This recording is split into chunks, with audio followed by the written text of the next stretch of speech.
Welcome back to Carter Custom. Last time you guys were here, we were making the skin for the new windshield frame that we installed in our Thunderbird. What I did was I took some 1/4-inch round bar, made a framework into the basic shape of what I wanted the windshield frame to ultimately look like in the end. Then I filled in the gaps between the round stock with sheet metal and then tacked it all into place. If you look at this edge, what I've done is I took 1/4-inch stock and actually built a frame. This edge is another piece of 1/4-inch round stock with a thin piece of metal laid in as a skin. And then yet another piece here to give that roll. Cut a piece of sheet metal to fit this contour and weld that into the place. Grind it smooth. Applied my body filler, my primer, and this is our finished shape. I skinned the door jambs, started out with cardboard template, transferred it to steel, tacked it into place, welded it in solid, and ground it. So if you look at it now, it looks seamless. It doesn't look like a piece that's been welded in. You're not looking at a bunch of welds. You're actually looking at a smooth piece of metal that won't take much filler to perfect.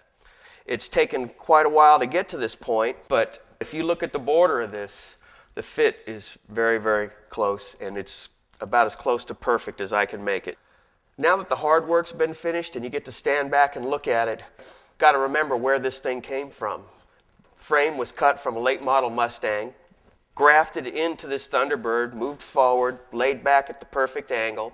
4 inches were chopped out of the windshield pillar itself, and then another 2 inches came out of the top of the windshield, and I've reinforced the frame, condensed it, and added 1/8-inch steel for strength. So the total chop on the frame itself was 6 inches, which is a pretty radical chop by most custom standards. But it really fits the car really well, and it gives the car a lot of personality, and I couldn't be any happier with it. The next thing I have to do is figure out what I'm going to do next. There's so much left to be done on this car aesthetically. I'm sure you'll be surprised at whatever happens next.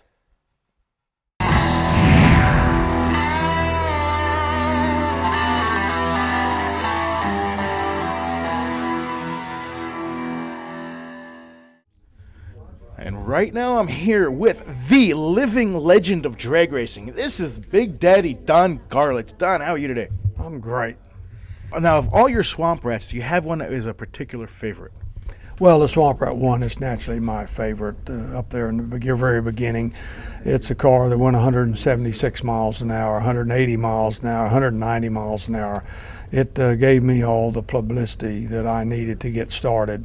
I was the first guy they paid money to show up at drag strips. In fact, Bob Metzler paid me about $450 to come to his track in 1958, and that was more than you could win in a purse. So.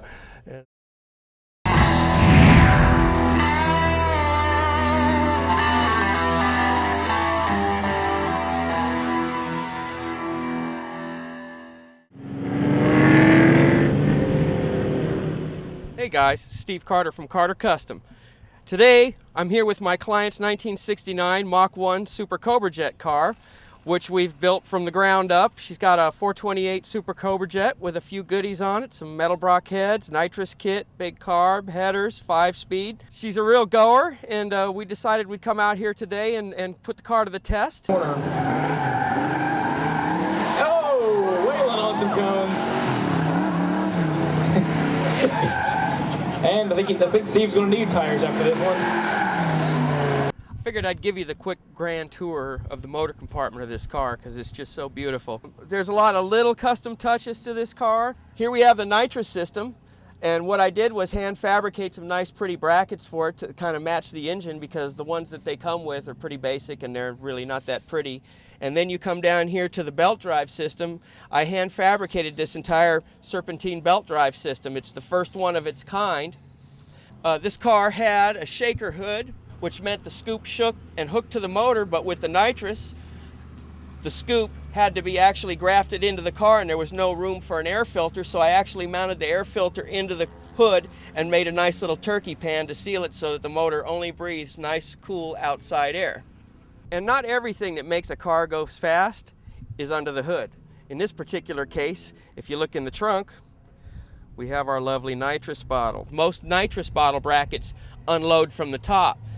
And in order to keep some trunk space, what I did is I recessed it into the fender, and then I made the bracket side load. So you remove these 4 bolts and the bottle will just pop right out. The little details are the ones that make a car really nice, like a polished battery box, and then take it to another level and put your emblem on it. Personalizing your car, the little details are what make a car special. Hey, this is Steve Carter from Carter Custom, and we're going to have a little walk around and see what else is going on today.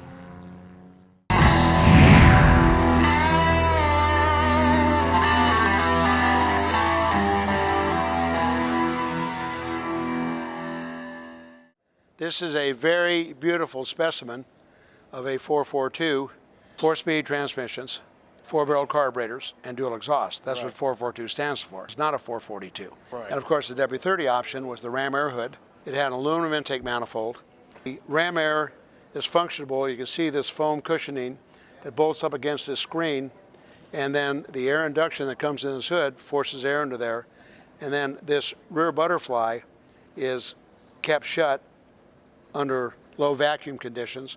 When the vacuum condition comes up, it opens the butterfly and allows more air to come in to generate more power.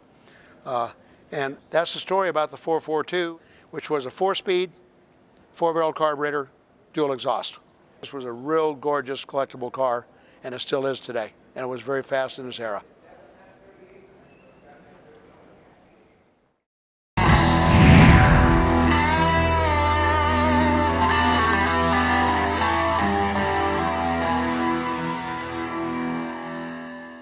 We got to go over there because that just is unique. This was built for the town of Coguilin in France. They would do fire patrol in a much larger Citroen, and one night when they were on patrol on a very narrow road up in the hills, they couldn't get the car turned around. And so the fire department just came up with this design. They took two Citroen 2CVs and built this car and used it for a number of years in their fire department. How many of these were modified? Just the one? Just the one. But they had to take it out of service. They said going to fires, it just created so much attention that they finally had to take it out of service. And the other utilitarian thing about it is, except for a wheel bearing seizing up or a wheel falling off, if one side of it stops, you can just get in the other side and take off, because it's front wheel drive, so it's engine, transmission, everything is totally duplicated.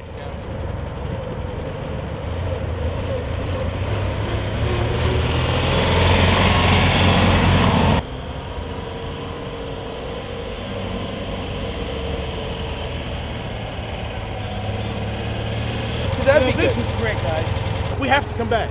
Come on This back. can't just be a one-time thing. Do that. Gotta do it. Come on Because back. Steve still has to get with your guys and get into the shop. There's so many more cars to cover. This is awesome, and no, we're not doing an outro for this show because we're coming back to the Land Museum. And if you haven't been here, you better get your butts down here. It's on Murfreesboro Road in Nashville, Tennessee. The cars are awesome. We didn't even begin to touch the surface of what's here. What he said, right there. And I want to see you here live.